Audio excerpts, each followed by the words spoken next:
Oh, isn't this amazing? It's all thanks to my friend Brian. We're just driving around here in the East End and look at 64 Beetle, man. You know, I always loved these bumpers with the whole bumper guard thing on top.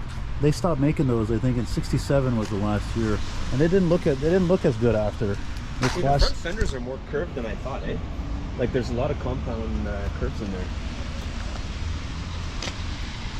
I saw it and I was telling Brian, I said, this looks like the one I saw near Ed's house in NDG. I got a picture of in 2011 or 2012. Look how correct, everything is correct on this car. Look at that. Boy, that looks like a lot of fun, doesn't it? I think the theme of the day is classic economy cars. Well, of course. We just saw the Hyundai Pony. Hey, nice bug. Nice Beetle. Such a beautiful classic design, eh? What's this here?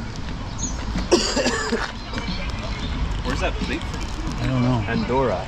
Andorra, that's a country. That's next to Spain. Yeah. This must have been just imported or something. I don't know.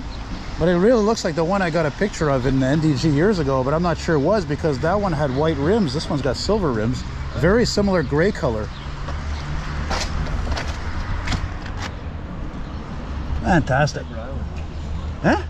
Prince Edward Island. I don't know, the sticker says PI. I love the two-tone seats. I love the white steering wheel. You know, it's funny because I'm always criticizing about cars today. They're colorless, they're always black, they're always gray, they're always silver.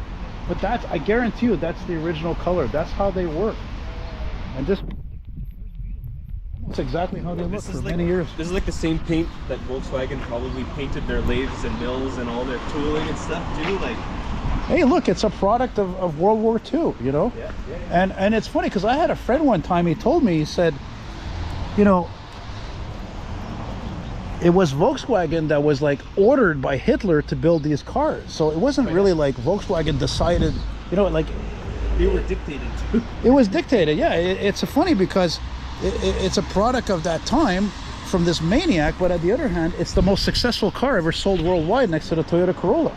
So right on. There you go. Thanks for watching, guys.